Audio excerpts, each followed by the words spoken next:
welcome to All My Friends Are Reading, the podcast for the busy bookworm. Is there a book that you've just seen everyone reading, down to that teenager on the train or maybe even your mom? Well, this podcast is for you. I'm going to tell you all about that book that you see everywhere. And today we are talking about It Ends With Us by Colleen Hoover. I'm here with my friend today, Roxanne. Hey, what's going on? Roxanne. Yes. We are friends. Yes, we are. Thank goodness. Okay, good. Because this is actually just a podcast for everyone to know that I have friends. I definitely have friends. Yes, I am one of your friends. You are one of your do friends. have friends. It's officially confirmed. Would you like to tell the busy bookworms how we met? Well, we are coworkers. And so we met, it's been a year now. How long have we been working together? It's been a year. Yay, happy 1 year anniversary. Yeah. Guess what we're celebrating today? It's our 1 year friend anniversary. Yes. And we officially became quote unquote fiancés, 2 months ago? Yes. We went to a paint and sip and it just was like, it feels right. Everyone else was engaged and having fun. And we're like, we should be engaged and having fun. Absolutely. And I'm actually looking at that painting right now. It is a wonderful snowy landscape with the Northern Lights. I think I'm hoping that's Northern Lights. Otherwise, it might be alien spacecraft. Who knows? It's like a black light painting, and we couldn't see what we were doing for the whole time. Yes, they made us paint in the dark. It was very random, but it was. Fun. Well, it's because I think somebody in the class asked for it. I think originally we weren't painting in the dark. Yes, I think that was the person who showed up drunk. So I don't know why we took their, choices at face value. I think she was like a paint and sip regular. I wonder what that's like to be a paint and sip regular. I can't imagine. I don't think you're getting a lot of our person was great. I love him. Lovely but guy. you're not really getting art lessons. No, I've never taken an art lesson. And I can tell you, though I did have a fun time painting this, I don't feel like I am any better at art now same, as honestly. I was before that class. I don't think I learned any technique. Yeah, no, I think knowing techniques going in was helpful. Yes. This is how you do trees. Yes. Roxanne, do you read? I do read. Yes, indeed. Would you like to tell the busy bookworms, what are your reading habits? What do you read for fun? So I love to read. I've always been a big reader and I read really quickly. So I tend to I love series of books because then I can read for longer periods of time. Harry Potter was, one of my original inspirations. Most recently, I just read the Court of Thorns and Roses series, started over Christmas, finished about 2.5 weeks later with breaks. Did you read all of them? All 4.5? All 4.5. Okay. Yes. And I've now reread them all 2 more times since. I love it. Yeah. Okay. Well, you're really going to like the first episode of this podcast. I'm very excited. Very excited. So do you like romantasy? That's what the ACOTAR series is. So that was my first foray into it. And I think I love romantasy. I think that might be my favorite genre, actually, at this point in time. Okay, it's fantasy, but adult. Well, speaking of people in popular culture, have you ever heard of Colleen Hoover? I feel like that name sounds really familiar, but I'm not positive that I know her. She's a little bit like the new Nicholas Sparks in a way, where there's a lot of books. They're usually focused around romance. She's everywhere. Her first book she wrote was in 2014 called Ugly Love. And she's taken over the romance field, honestly. And I've seen teens to grandmas to my supervisor. Oh, wow. So she appeals to a lot of audiences. A lot. I think it's because she writes very consumable books. I like that. Yeah. That not everything has to be War and Peace to be good. I enjoy something that's bite-sized, that's, accessible. Well, I'm going to say I said it was consumable. I didn't say it was good. Fair enough. That's my optimism showing. So I'm not a Colleen Hoover fan. If you are, I'm so sorry, but this is my first book I read of Colleen Hoover's, and I don't think I'll be picking up another one. Oh, wow. Why is that? What is it that you didn't enjoy about this book? We're learning together, but she creates these books that I have termed pretty cover trauma. So it is where I like that pretty cover trauma. Mm-hmm. That's very metal. I like it. Well, so it's because this book, it's purple. It has lots of flowers on it. It says It Ends With Us. It's scripted as a romance, but nowhere in the book does it talk about that there is severe trauma that happens in the book. So I call it pretty color trauma because it's it comes out at you from nowhere. It really is misleading. Oh, and there's no like content warnings or anything to be like, warnings. hey, just in case you might want to know, there's these themes in here. There's nothing like that. No, it's not on the back of the book. It's not on the inside of the book. She gets some hate online because she really stands by that decision to not give trigger warnings because she's like, some things in life, like you don't see coming.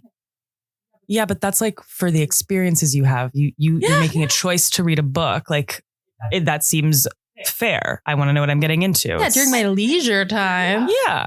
You know, if it happens in my life, okay, like that sucks and I will deal with it. But I'm choosing to do this. The reading isn't supposed to be traumatic. So I'm not expecting trauma to be coming at me. Okay, so exactly.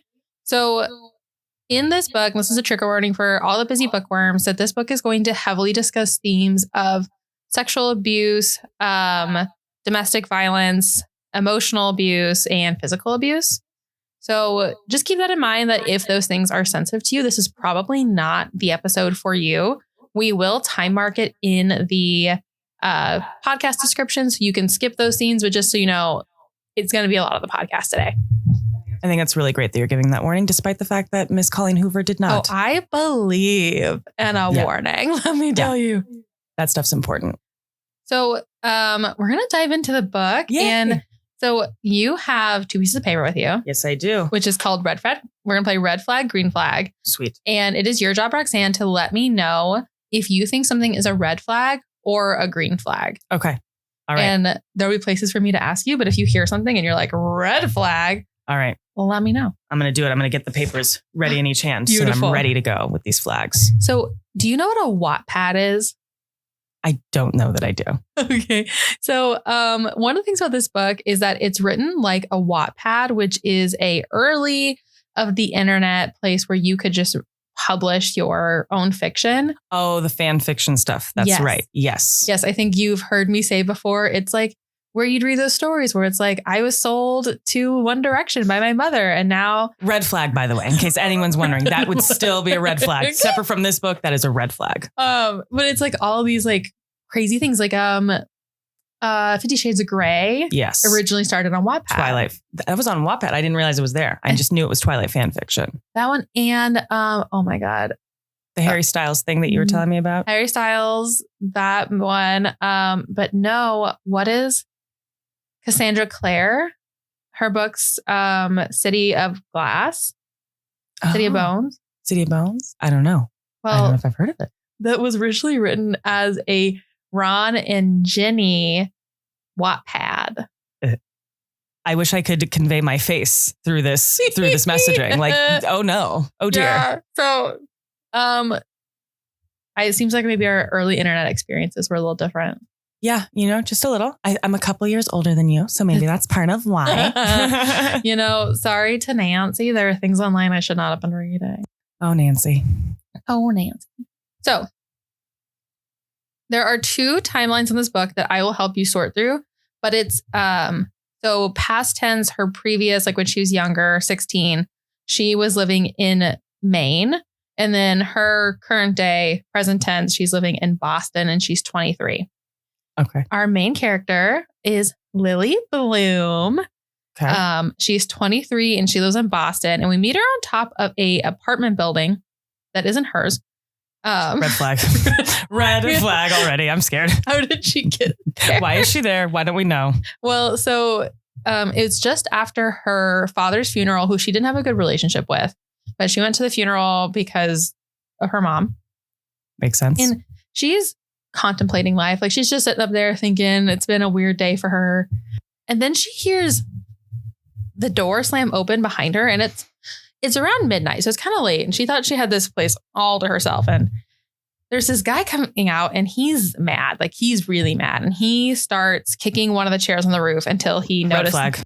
Oh, red flag. Why is that a red flag? Because why are we kicking things when we're mad? You can be mad as you want all day long. But the second you're destroying property, that's concerning. Is there any part of you that thinks it might be okay because it was midnight, he was angry and he thought he was alone? Yeah, but if you're in a communal space, it's not your stuff necessarily. Like if he was in his own apartment, it might still be annoying because it's loud, but like you're breaking your own stuff. Mm-hmm. But if he's kicking stuff that is communal or like on a roof deck, maybe, that makes me worried. It makes me worried that he's not respectful of other people's or communal property. Okay. I see that. I will accept that. I might be quick with the red flags though. So he noticed that he's there. And this is Ryle Kincaid. He's a doctor and he's 30 and he's a neurosurgeon who works with all people, like adults, kids. But he's like a neurosurgeon resident. So he's not I was going to say 30 is young to be a neurosurgeon. I think he's in his last year of residency. Poor guy.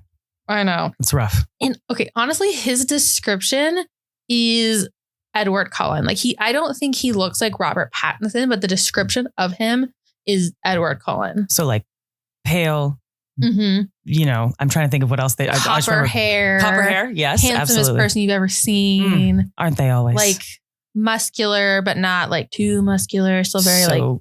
sexy and hot and a neurosurgeon to be. Uh-oh. Is that a red flag or is that a green flag? I mean, I want to say green flag, but the stuff at the beginning makes me nervous. I don't know. And we've watched Grey's Anatomy. I feel like any also surgeon. the neuro people, we've got a wide array. We've got Good Shepherd. We've got, other Shepherd. The Shepherds. Is Good Shepherd Amelia? Of course it is. Just needed to make sure. Yeah, McDreamy is not the Good Shepherd for anyone who needs to know. And so Ryle asks her to get down from the edge of the roof because he thinks she's going to jump.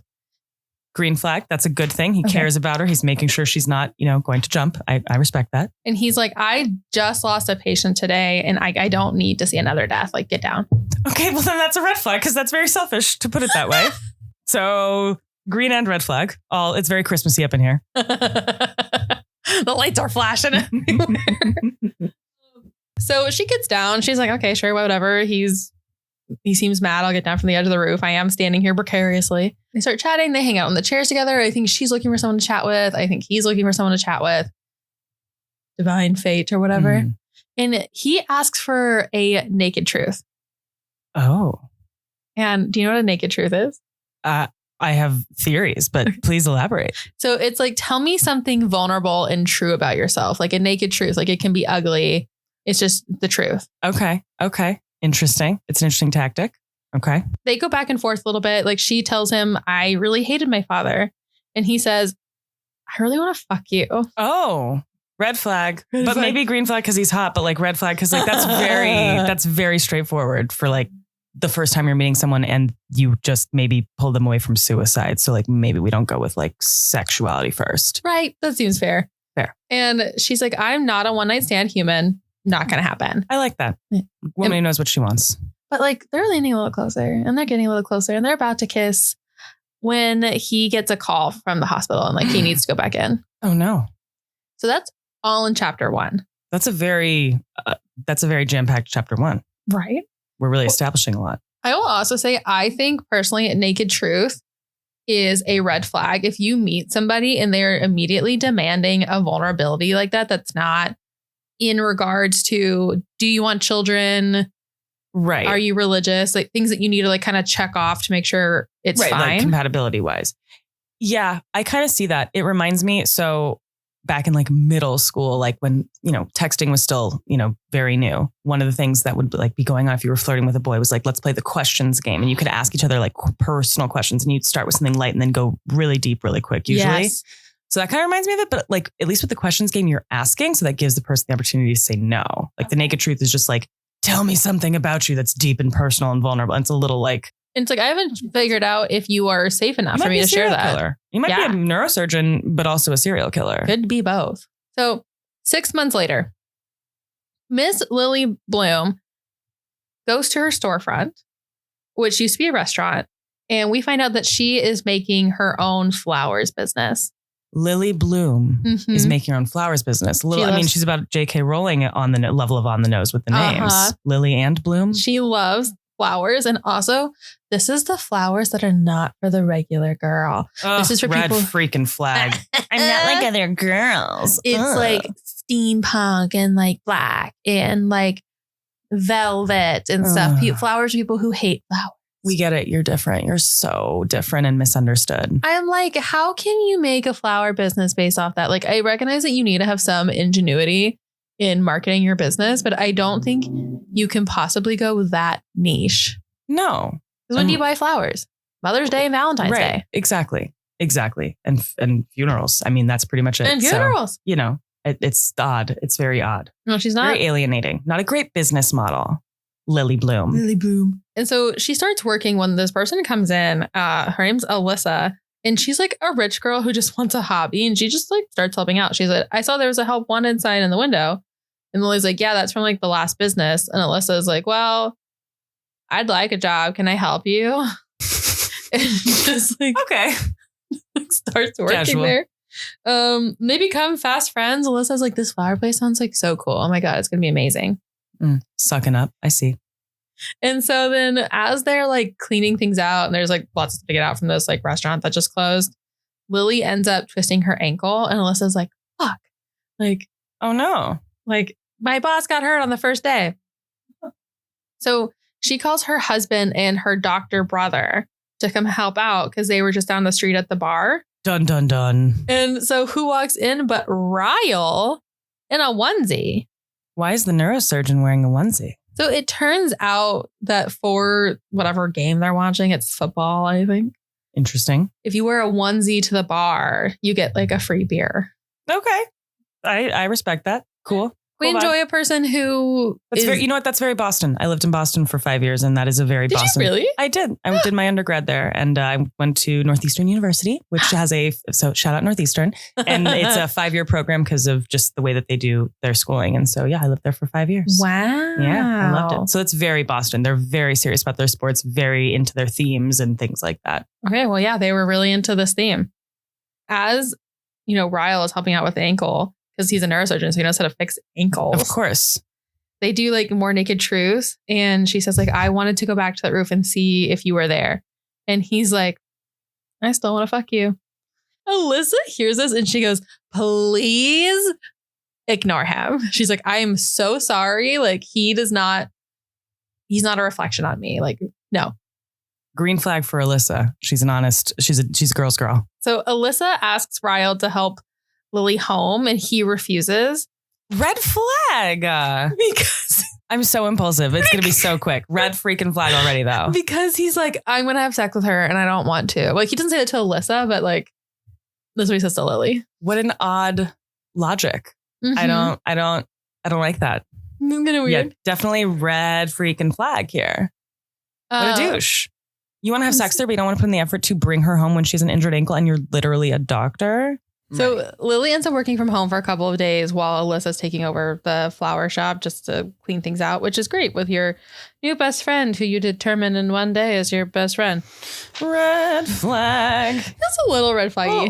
Little red flag. Little orange flag. We'll say orange because it's not quite red because maybe you're just like really bonded. But Maybe it was like a really instant friendship. yeah, but still, it's time. You need to build trust over time. Don't let your new friend run your business while you are not there after meeting her for one day. Yeah, she may have orchestrated the whole thing. We don't know. She could be. She could have pushed her off the ladder. She could have pushed her off the ladder. She could have, made something slip around the floor so that she twists her ankle. We don't know. We don't know what this broad is doing. So Lily gets a knock on her door during this week that she's at home, and it's kind of late at night, and she looks through her eye hole, and it's Ryle, and he seems like he's out of breath. Uh-oh. He's disheveled. He's in scrubs. He's obviously like not had a good time. I mean, she opens the door and she's like, hello. And he's gasping. He goes like, do you know how many doors I knocked on to find you? 29. And she's like, what? And he says, when we met, you pointed at that building that you live in, but you didn't say what apartment. Which she shouldn't have because she just met this man. And he says, I've knocked on 29 doors to find you. I'm going crazy. I can only think about you. Like, please make it stop. I just one night and I need to get you just like out of my system. All it's going to take is one night.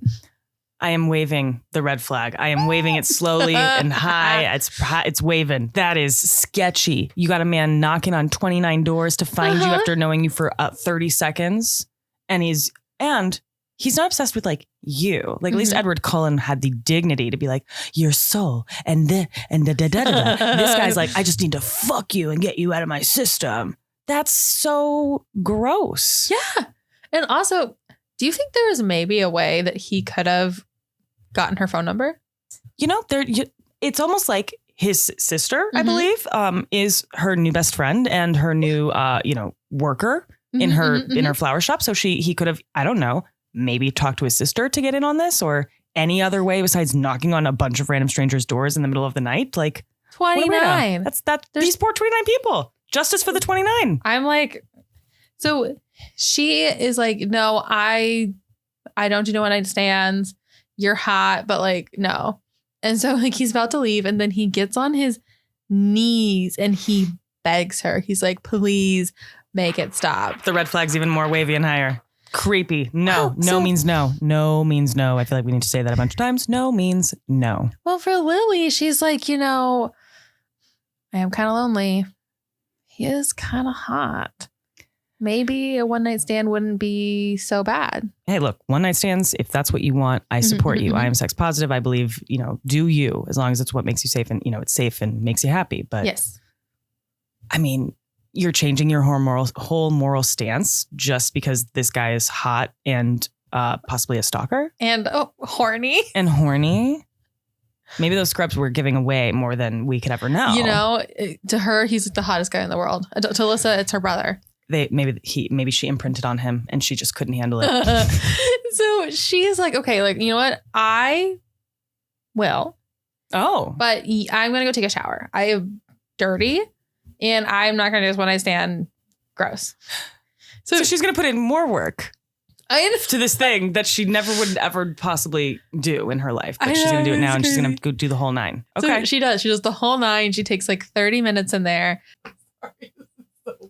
I'm so excited. Seeing you crack up this much before you tell me something makes me very excited because I know I'm going to have a big ass reaction to it. I'm so pumped. She looks at Ryle. Oh my God. I'm so excited. I believe in you. She looks at Ryle and she says, Ryle, I'm like a drug. One is not going to be enough for you. I'm addicting. So I'm just learning you right now that once you get a taste, you're not going to want to stop. So she's essentially going like the full Pringles route. Like once you pop the fun, don't stop. I mean, basically. Can I remind you that she is 23? Who has this much confidence in themselves sexually at 23? I mean, I don't think I'm a confident person, but even I would not. Because also, like, what if it isn't that great? Like, you got to set yourself up for success. That just, you're putting the bar real high. And I think there's something to be said for like the hormones you have when you're under 25. Totally. Like, I just can't imagine myself at 30 saying that. So no, not for a second. But I definitely could imagine an intoxicated 21-year-old version of myself maybe saying something maybe close to that. Yeah, honestly.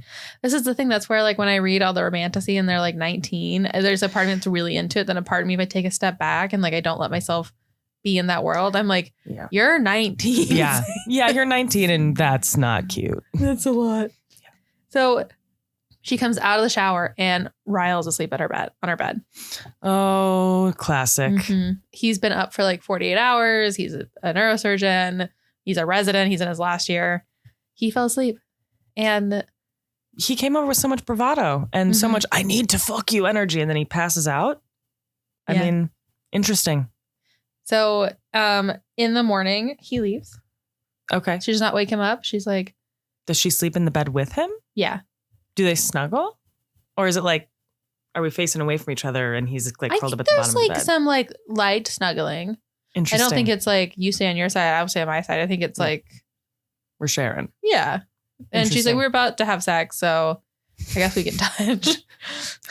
I just want to remind everyone that they just met like not that long ago and they've only interacted like twice. They've met 3 times a total over like 6 months. Yeah. But for no longer than like half an hour to an hour here or there. Like it's just, not very long. That's not a long time to have someone sleeping in your bed. It's not a long time. Very intimate. So, in the morning, he is like, I'm the most despicable man I've ever met. I'm so sorry. I can't believe I did that to you. He's like, I'm just going to leave. I'm so sorry. Like, he's kind of like regained himself. He's like, that was crazy. Like, I'm sorry. I was doing a 48-hour stint. Bye. So 53 days later, we get this time jump. It's the grand opening at the flower shop. Ooh. And she and Alyssa are so excited. It's so steampunk. It's like black and purple and velvet and rhinestones. And I guess I shouldn't like this because I'm like other girls. And this is for people who aren't like other girls. But I kind of think it sounds cool. And Ryle comes in Shocker. And he buys their first set of flowers. He's like, I would like to support y'all's business. You are my sister and you are a girl I would like to sleep with. Very important relational standard we have here. And he ends up leaving the flowers there. And on the card, it says, make it stop. What? Because when he had begged Lily to like have sex with him, he kept saying, make it stop, make it stop. That's odd. I'm going to go ahead and say that that's odd to me. But, you know, Lily's kind of swooning. She's like, oh. I think what happened to this girl? Why is she so swoony over stuff that is, yikes. I think she likes that there is this really attractive man that is like obsessed, like, with the idea of her. Like, I think she really feels really desired. Yeah. And when you're that young, I guess you can't really think clearly and be like, being desired is very different than being wanted for who I am. Or even if you're going the sex route, like just wanted for my body. Like it's just, she's not able to discern things. Not really. And she doesn't really have a lot of close friends except for Alyssa, who is her. Red flag. I mean, it is kind of red flag. Yeah, yikes. Except for Alyssa. And she's like, I don't really want to talk to Alyssa about her brother. Yeah. Wanting to fuck me. Also, we've been best friends for like 2 minutes. So I don't know if we're that deep yet. So we're going to switch into the past timeline. Okay. And remind me, so she's 16? So she's in high school age and she's living in Maine, right? 16, Maine. Okay. Do we know where in Maine? Just, I'm curious. No. I'm not good with geography. I don't. That's okay. Like they do the fantasy maps and I'm like, that's a pretty picture. I don't understand. Like you're at the South Point. Cool. Sweet. South. Good. So we get this in journal entry. So when she was 16, she loved Ellen DeGeneres, which this is pre. yes. And pre-cancellation of Ellen. So we're going to suspend that element of who Ellen is. Yes, this is pre-Finding Dory even. Okay. So the good times that we thought existed of Ellen. Well, that was Finding Nemo. Yeah. The sequel's Finding Dory. Yeah. Okay, sorry. I was like, just making sure. So she writes letters to Ellen DeGeneres, which she watches every day after school. And she does this because, again, she doesn't have a lot of close friends, but her dad is abusive to her mom. And Ellen is kind of her way of disassociating a little bit. It's a way for her to like feel like she knows something. It's like her calm and normal in this life is Ellen's happy dance show. Okay, that makes sense. I see that. It makes me sad, but I see that. So all of these past things are like her writing this journal that she still has the papers. It says, Dear Ellen.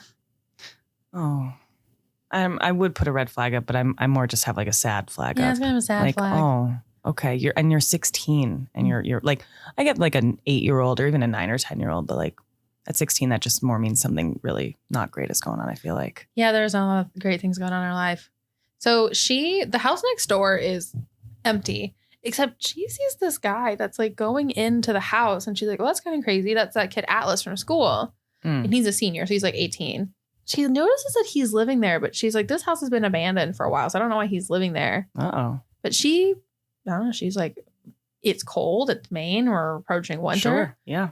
And she leaves some food and blankets on the back porch and she like runs away. I'm going to go green flag for that. That's a kind thing to do. A little bit, of an anxious way to do it, of just sort of running it away. But I appreciate that. She doesn't know what kind of guy he is. Maybe he's not safe, but she also wants to make sure he's fed. Like this guy obviously is having some housing insecurity. Yeah, but also like as a 16-year-old, I would have done the same thing. Oh, totally. 100%. 100%. So Lily is worried about Atlas. Like she's just very kind. And so eventually it starts progressing to where like she starts inviting him into the house to like have a shower, to like watch Ellen with her, to like feed him. But she's like, you have to be gone before my parents get home because they will not appreciate you being here. Fair. And they just like, they start to bond. They start like gardening together because Lily likes to garden because she's a florist. Because she's Lily Bloom. And she starts to like inquire with Atlas, like, why are you living alone? He's like, there's some abuse in his family. He ran away from. He's like, I'm just trying to graduate high school. And that way I can join like the military and just like leave. I don't like here. My stepmom is awful. Poor guy. Just like, yeah, poor guy. And he's like, that's what I'm trying to do. And Lily's like, my own dad's abusive. Like, he took my mom. Like, there's just a lot that happens here. So they're trauma bonding. They're trauma bonding. They're finding comfort in each other. Like, she's also like keeping him alive. He's in a house with no electricity. Jesus. During the winter in Maine. This poor kid. We need DCFS to get involved. He actually starts sleeping in Lily's room at night because it starts to dip below freezing. And Lily like invites him. So he sleeps on the floor of her room. It's all very platonic. Yeah. Until it's not. But it's like generally her trying to be like a helpful human. Yeah. And also, there's like another thing, like they start saying like just keep swimming to each other because they both end up loving Ellen and loving. Jesus Christ! All right, well, we're bringing the red flag back out. That's ridiculous. I'm kidding, but right. So we learned about the past, and then jumping back to present, Alyssa invites Lily to go to a party at her place, and is like, "Hey, like come to this party. It'll be fun. Like Ryle won't bother you. Like I know that he's." Like he gave you like flowers and stuff, but like it'll be fine. Also, Liz isn't married, by the way, so she's like married to a really like rich guy. Classic. And so she goes to this party, and she goes with her gay best friend, who's only ever mentioned this once for the plot, and he's never mentioned again.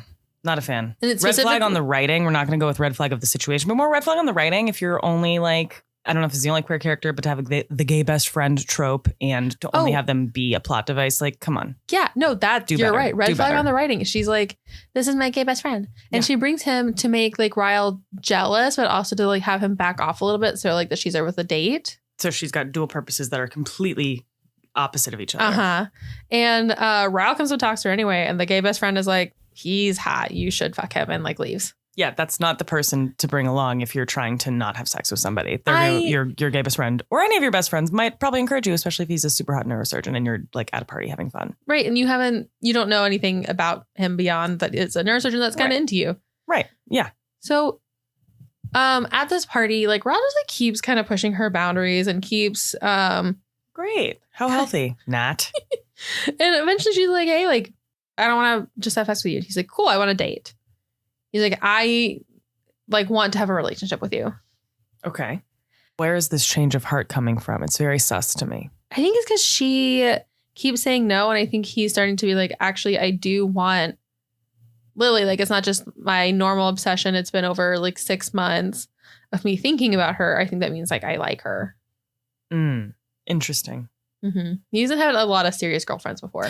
You know, that tracks. That tracks. So Lily's different. She's different. She's not like other girls. And he says, okay, like we'll have a relationship. She's like, okay, well, to earn my trust, we're not going to have sex right away. Because like, I don't fully trust that you aren't just trying to fuck me. Yes. And I will say Alyssa does like pull Lily aside at one point. And it's like, hey, like, I see you flirting with my brother. I support you, girlfriend. But like, you need to know that like, he doesn't really do relationships. I go green flag on Alyssa. That's again, girl's girl. Right. We like this. We like that friendship she's looking out, even though it's her brother. And like sometimes familial ties can muddy the waters, but she's sticking by the girl's girl situation. Right. We kind of like Alyssa. I like Alyssa. Well, then Ryle comes out and he's like, why are you warning her about me? Like, what do you have concerns about? And Alyssa's just like, you're not a big serious dater. Like, I'm looking out for my friend. And Ryle's like, you should be on my side. Red flag for being a whiny baby as an adult. Baby. He's just mad because she might be getting in the way of his ability to get in bed with her. Right. Yeah. He's like, transparent. Excuse you. Yeah. Very transparent motives, this guy. So it's like maybe like a week later and it's like a Friday night and Ryle texts her and he's like, hey. And she's like, hey. And he's like, what are you doing tonight? She's like, I'm just hanging out in my apartment. He's like, cool, I'm right outside. Okay. And he like brings her dinner and they have a cute little date. And she's like, I think we've waited long enough. I think it's red flag. Red flag? A week? You just made this whole stink about how you're going to make him wait. And then you make him wait a week? Yeah, it's like Friday. That's not waiting. She's 23.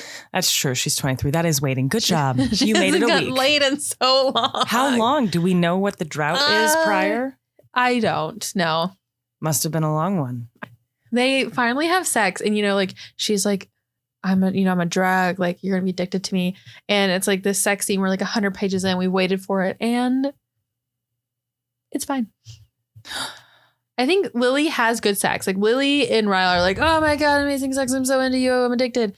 As the reader, it was fine. Hot. It wasn't that hot. It was P&V. Like it was fine. Basic. Okay. It lasted like maybe a whole page. That's it? Yeah. I want more details. I love details. Like I'm thinking about like, okay, we'll use A Court of Thorns and Roses as like a good, like Nesta and Cassian the first few times before. Oh, yes. If you guys could see, we are both blushing because it is so freaking caliente. Well, and given for ACOTAR, that first one with between Tamlin and Feyre was, it was fine. It was like whatever. Yeah, it was pretty good. It got spicier. So I don't know if for Colleen Hoover, if this is a similar thing. Yeah, like where it has to build. But yeah, no. I like, but even the first one was probably 3 or 4 pages.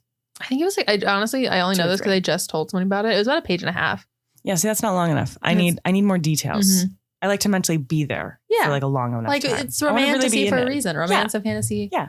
So I will say as a romance book, I do think this was a letdown. The sex scenes are not very good, but I think if this is your foray into romance, it probably is like surprising and hot. It's just like if you are a girly or a gay or a they who has like read several of these and you've read like then it's not going to do much for you. Yeah, it's like whatever. Well, so they have sex and Ryle is like, you're right, I am addicted to you.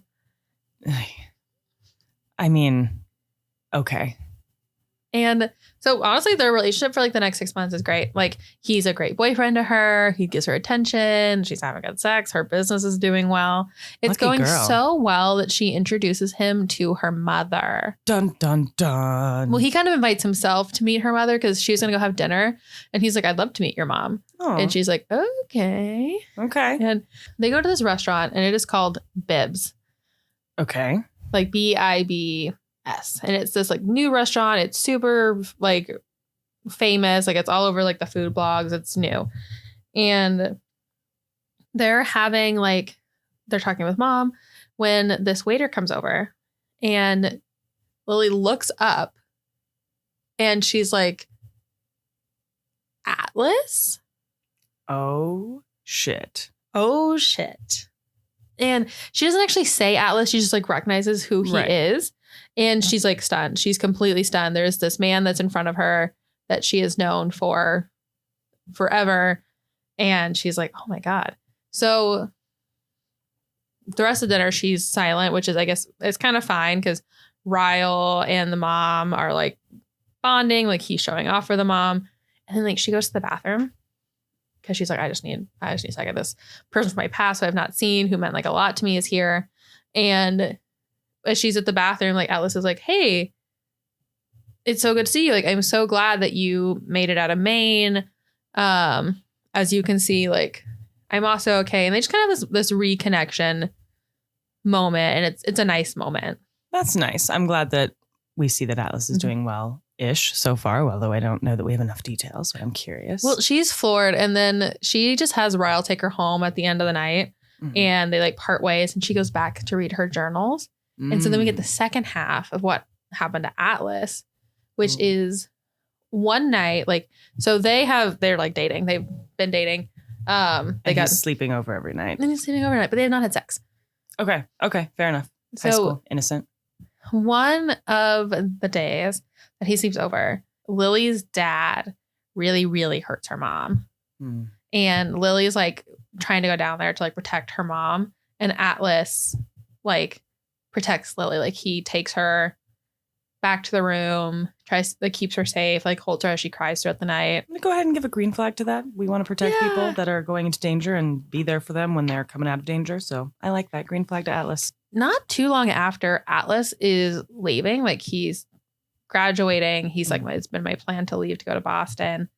Or to military. And they always say that they were going to meet back together in Boston. Everything would be better in Boston. Like that Augustana song. I think I'll go to Boston. Oh, I don't know the song, but I love it. Oh, yeah. Very good song. So as he's going to leave, they have sex for the first time.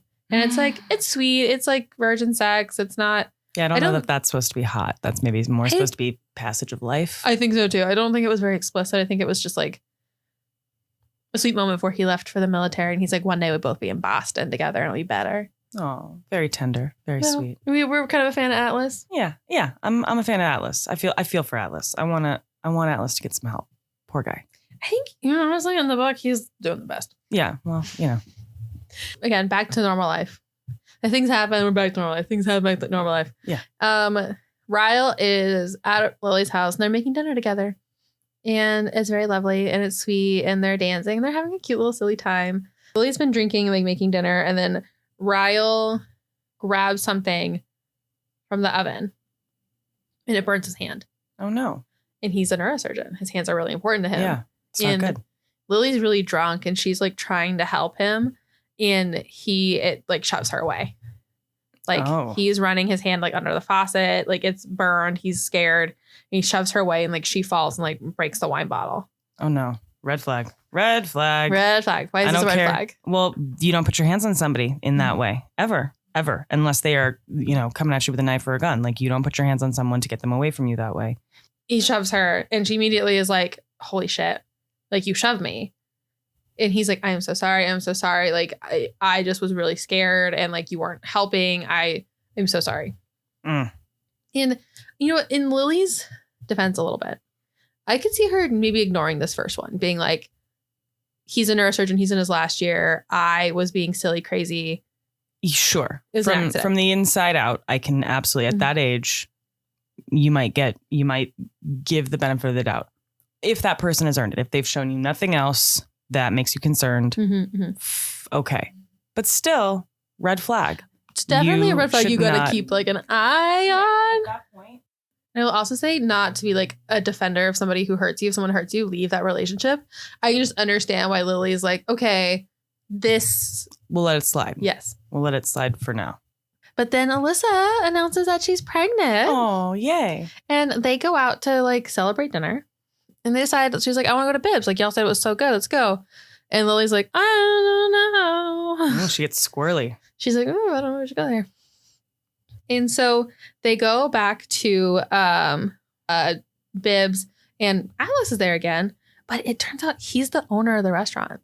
Oh, shit. Yeah, she thought he was a waiter, but no, he owns the restaurant. Oh, well, then he's definitely doing very well. And it comes out that they know each other from high school. And Ryle's a little weird about this. He's like, okay. Like weird. And so later when Lily goes to the bathroom again, Atlas is like, hey, like, here's my number. If you are ever in trouble, call me. And Lily's like, everything's fine. Like, you're weirdo. But she takes the number. She puts it in the back of her phone case. So if you're shoved so hard that you get a black eye, I don't know that you can let it slide. I don't know that it's always wise to let it slide. Yeah, I didn't remember that she had a black eye. Yeah, that's scary. So Atlas gives the number after gives this. Her after he's like, let me know. And then when he comes out of the bathroom, because she and Atlas were in the bathroom talking, Ryle's outside and sees this. And he's like, why are you two in the bathroom together? And Lily's like, it's not important. And then Atlas like fights him. Oh. Atlas is like, fuck you. It's my restaurant. Get the fuck out. Oh, interesting. And this happens. They leave. Alice is like, use my number if you need it. And Ryle is like, I've been cheated on before. Like, it just really hurts that you would keep this a secret from me. Like, I'm sorry. I went red, like seeing him in there with you, like, and you weren't being honest. I mean, look, I'm mad at this guy because he's violent with this woman. But at the same time, separate from that incident, if I'm at a restaurant with my person and I walk up to go to the bathroom, and as I'm walking up, they come out of the bathroom with their ex-partner, I would also probably be suspicious and concerned and be worried and upset and feel uncomfortable and would really want an explanation. So then they decide they're going to get married. Oh, cute. Lily is like, I love you. Where I was like, I love you. This is intense. Let's get married. It's been 6 months. Red flag. They go to Vegas that day. Oh, then red flag. Red flag. They go and get married and they are excited. They're in like this honeymoon bliss for a while. Her mom is so excited. Everything's awesome until one night Lily comes out of the bedroom and she sees Ryle on the bed, or the bathroom and sees Ryle on the bed. And Ryle has holding something in his hands. And he's like, what is this number? Oh, God. She had tucked Atlas's number into the back, like, of her phone case. Sure. And And then found probably it. forgot about it and left it there. And she's like, that's Atlas's number. And he's like, why do you have it? And he said, just to call me in case anything happens. And he's like, what do you mean if anything happens? And he gets really dark, really fast. So that happened. He's like, tell me, are you cheating on me? Like, are you with Atlas? Like, I'm not, like, what's happening? And she's like, no, like, it's fine. Like, Atlas, like, visited the flower shop once. And I was like, he came to your flower shop? Like, that isn't just seeing him at the restaurant. And Lily tries to leave. He's leaving, actually. He's the one that's leaving out of the apartment. And he's going down the stairs. And she's trying to, like, catch him to be like, Ryle, like, no, like, that's not, like, what you think. And then he shoves her. She falls down the stairs. And they're, like, cement stairs. They're not, like, stairs. Oh, no. She's not fine, but No. she's okay. And so he helps her get back to the apartment, like, puts her on the bed. Is like, I am so sorry. And she's like, you pushed me down the stairs. And he went, no, you slipped. And she's like, no, you pushed me down the stairs. Red flag. Gaslighting. Mm-hmm. Gaslighting. You did it. Yeah. And he's like, it only happened because I found out that you're like, he says something really bad. What does he say? He says, I just found out what an adulterous whore my wife is. Okay. So, like, if I could list, like, wave 500 red flags, I'd be waving them all. We would have all. I have, like, a matador right now. This is a good time to ask you, Roxanne. And, like, how many red flags do you need before you're out? Oh, I mean, at this point, if you are not out with this many red flags, like, you are just putting yourself in danger. Mm-hmm. Like, and she should have run a long time ago. She should have run before Vegas. I'll tell you that. Mm-hmm. Also, as a side note, I forgot to mention this earlier, Busy Bookworms. She actually lives now in the same apartment complex as Alyssa, because after they got married, Ryle bought them a, like, condo next to Alyssa. Oh, well, that's nice. Cute dream. Yeah, that is a cute dream. I like that idea. So Lily kicks him out. I like that. Good. She should. And then he goes to, like, Alyssa's to, like, sleep on her couch. And Alyssa comes to Lily and is like, hey, I'm not saying you have to forgive my brother, but I think you should hear him out about something that he needs to tell you about. Because I know that he has a lot of anger issues. And there's a reason for that.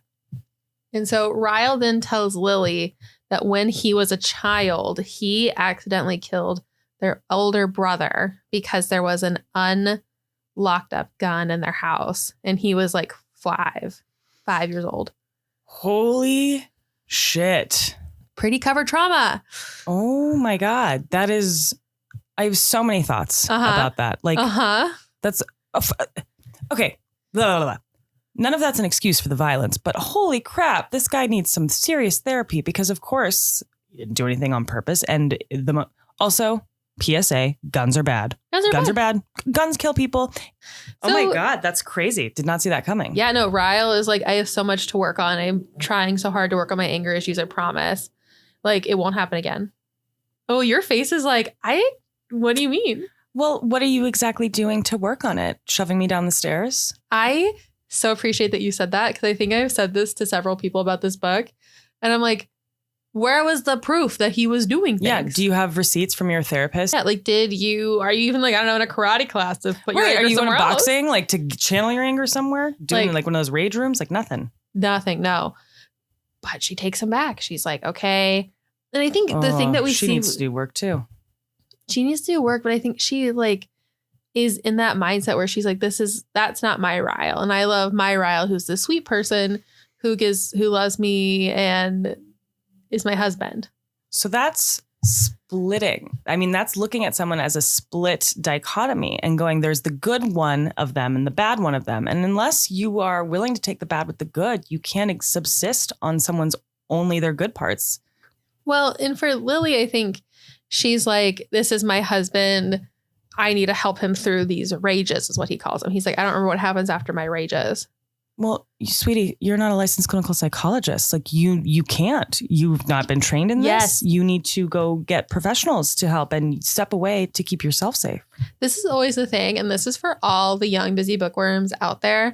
Like, you can't be someone's everything. No. You have to seek mental health support. Like, it is actually very irresponsible to say that this one person in my life is going to prevent me from having an anxiety attack or for having a rage attack. Like, You've got to do work. It can't just be on you. No one can be your everything, and you can't be everything for anybody. Like, it's just too much. It's too much responsibility. It's too much burden. And like, what if that person, like, I don't know, is sick that day or is busy and they can't be there? Like, no one person can be there 24/7, 365. 23-year-olds. I'm sorry. I don't mean to shitty on 23-year-olds. I think there's a lot of cool 23-year-olds in the world.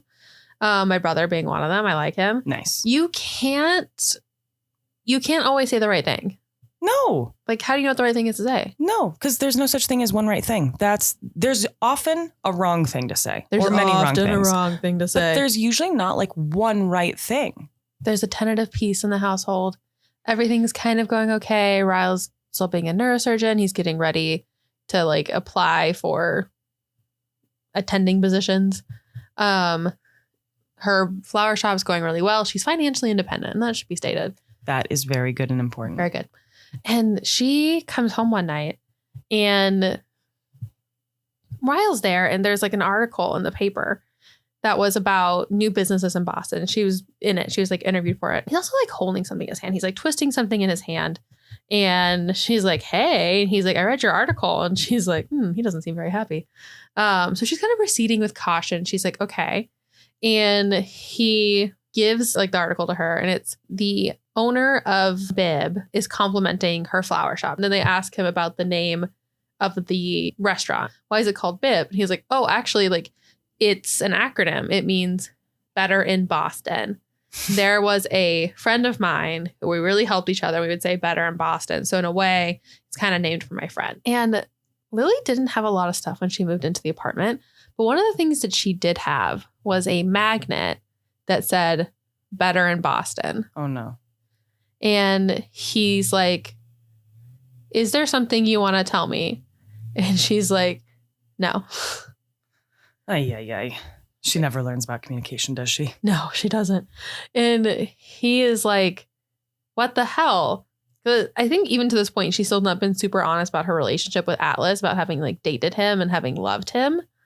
Well, to be fair, this man goes into jealous rages and throws her down the stairs. So at this point, I would be terrified to share anything. And prior to those incidents, that absolutely would have been the time to share those things. Well, and he says something to her that she's like, how would he know that? And she races to their bedroom, and all of her journal pages are everywhere. Red flag. Mm-hmm. Red flag. Your partner, no one should ever read your journal. It is for you. Yeah. Unless you are actively making the choice. So then Ryle, he starts like touching Lily's neck, and she has a tattoo on her shoulder, and he is like, where is this tattoo from? And she's like, it's just a tattoo. And he's like, I don't think so. And then he does some stuff that we're not going to talk about on here for Busy Bookworms, because I think that's a little too much. But the tattoo is like the last place that Atlas had kissed her. So it was a tattoo for Atlas. Other stuff happens, and Ryle eventually like falls drunkenly asleep on the bed. Okay, now you're not going to go into detail, but just for my sake to understand the plot. She was not sexually assaulted, if that helps. Okay. Was this negative, violent things that were happening, or was this like positive conversing things that like what was happening? No, not positive. It was very negative. Okay. They fight. It's not good. He passes out because he's drunk. Oh, good. It was like, holy shit. And so she memorized Atlas's number. She calls him, and he takes her out of the apartment. Like, he takes her to his home, like cares for her. She's freaking out a little bit. She's like, well, what do I do? And while she's at Atlas's place, he's kind of like, I still have feelings for you. Like, I still love you. He doesn't. Bad timing, bro. Well, he doesn't like come on to her. Like, he just is kind of like laying it out there. Like, you could stay here with me. I love you. I would never do that to you. Okay. And she's like, no, I need to stand on my own 2 feet, and I need to figure this out. Good. But Lily also learns something else about herself while she's there. Uh-oh. What could make this situation 10 times worse? I believe you were about to tell me that this woman is pregnant. She's pregnant. Of course she's pregnant, because they're always pregnant. This writer's getting a little, even for me, a little predictable. I'm just like, Colleen. Oh, Jesus. So she goes back to the apartment because she is like, this is my apartment. I live here. I need to figure things out with Ryle, and I think I need to leave. Like, she's not trying to say like I need to figure things out. Logistics to exit. Got it. She goes back to the apartment because she was in contact with Ryle a little bit. And he lets her know that like, I'm going to be leaving for 3 months he's either staying with his parents or it's like a career thing. I don't remember, but he's not going to be there for 3 months. All right. He's going to go MIA for a minute. So she's like, okay, the apartment is to myself. She talks to Alyssa. She's like, Alyssa, like, this is everything that's been going on. And Alyssa's like, what the fuck? Why didn't you tell me? And Lily's like, you were pregnant. You had a baby. And this is why we tell our friends things. Our friends want to be there for us no matter what's going on with them. Yeah, even if they're pregnant. Tell your pregnant friends when you're being tell your friends. It's okay. Your friends will help you. That's what they're there for. And Alyssa's like, if you take him back, I will never be your friend again. That is some serious green flag friendship right there. Right? The biggest green flags of this whole book is Alyssa. Alyssa is a great model for friendship. She knows what's up. Lily's telling her about everything that she's pregnant too. And Alyssa's like, oh my God, we're having babies together. That's exciting, but also not exciting how it happened. And Lily's going to keep the baby. She's like, I want this baby. She recognizes that she has a right to choose. As this is happening, Ryle does come back and he's not like staying with Lily, but he's making it very actively known. Like he's excited for this baby. He wants to be in their life. He's so excited to be a dad. He's coming over and he's building the crib. He's like buying her dinner. He's like taking care of her during this pregnancy, but not actually like living there. And like slowly, Lily's kind of like, do I accept Ryle back to my life to be this dad? Oh, God. Or do I stick with my guns and I say no? Oh, God. She's going to make the wrong choice. I can feel it in my bones. What would you do if you were Lily? You're pregnant. I would enlist the strongest family members and friends in my life to make sure I made the right choice, which is the choice that I made when I was not flush with hormones. And look at you, boundaries queen. Oh my goodness. Oh wow. Yeah. Oh yeah. Got to be boundaried up. That's how you keep yourself safe. Well, so it's been like 9 months. She goes into labor. She still has not made a decision about Ryle, but he is in the living room with her and they like go through that together. And it's sweet. Like, you know, she's talking to him. He's like crying. He's so happy they have a baby girl. They decide to name her, I think, Emery after the brother that died, Emerson. Okay. And as she sees Ryle like holding Emery, she says, I can't be with you. Ah. Was that a surprise? I am surprised. She actually made a good choice for once. Yeah. She says, I love you, but I love this baby more. And I can't imagine telling her that I stayed with an abusive dad. Yes. Yes. I love that. So Ryle cries. He asks her not to do it, but she does it. And they are co-parenting. Well, I guess actually as we're at the end, do you have any like questions? Like, is there anything that you feel like that has not been answered yet? Ooh, I mean, I guess I just want to know why she stayed as long as she did. And I want to know who the hell else she has in her life as her support. Nobody. It's Alyssa. Nobody. Yeah. See, her that's mom. No wonder she keeps going back and forth with this guy. If you have no one in your life, you're going to go back to whoever sometimes gives you love. And that gay best friend who was mentioned one time. Yeah, like where's your gay bestie at? Like what is going on for this plot device? I don't even remember ridiculous. his name. He doesn't exactly. That's the level of plot device that this kid was. So she's on the street and she passes by Atlas. And Atlas sees her and Ryle and the baby and he like, she went back to him. And Lily is like, no. And she runs after Atlas. This woman needs to learn how to be by herself and stop running into the arms of men who she thinks are going to save her. Because they're not. She's going to save her. Well, they kiss. Of and course she says, they do. I'm ready to be with you. And he's like, I'm ready to be with you. And they mention like the cycle of abuse, like all that trauma, it ends with us. So like she stopped the cycle by being with Ryle. Like it ends with her. It ends with her daughter. It ends with us. You're like this really powerful, impactful moment. She's like, Yeah, because again, she's finding her solution in another person. Mm-hmm. She's not self-actualizing. She is other-actualizing. She is not actually growing on her own and learning to stand on her own 2 feet. Yeah. Oh my goodness. Well, would you read a Colleen Hoover book? Well, not after this, unless it was to rip it to shreds. No, I don't think so. I don't trust her as an author to guide me through a character arc of true growth. And I'm scared she's going to romanticize things that shouldn't be romanticized. Because like there's such a romanticization of Lily's relationship with Atlas. And like, I get it, but it feels irresponsible because it is irresponsible. Ooh, say more about that. Because I think a lot of people would be like, Atlas was the right choice. I mean, Atlas is a great guy, Yeah. but she needs to heal on her own. It's irresponsible to teach, in my opinion, teach young women that like the solution to your cycle of trauma and abuse is to just find the new relationship where it's not present and with a guy who just so happens to also have abuse up the wazoo in his trauma history. Like, how would you feel about It Starts With Us, which is the sequel? Oh God, I don't know. I don't know if I'd read it. I see, here's the thing. Okay. I'm a completionist. So I like to know what happens. And so if I have even if I don't like something, if I have some level of mental investment, I like to see where it goes. This podcast is for you. I know. This will like, help me so I don't have to sit through the couple hours of reading it. You know, I do have a friend who I read ACOTAR to, and he's like, I'll come back for the second one. If you need a guest spot, I would totally be there. Eventually I'm going to run out of friends. Never, like, you have the most. Well, thank you so much for coming on. Yeah, sorry for the sidetrack. This has been All My Friends Are Reading. Thanks for having me. Bye, pals. Bye. Thank you for listening to this episode. If you'd like to keep the conversation going, you can head over to our TikTok and Instagram at All My Friends Are Reading. Please share this episode with your friends. Leave us 5 stars on whatever platform you're listening to. And until next time, stay busy, bookworms.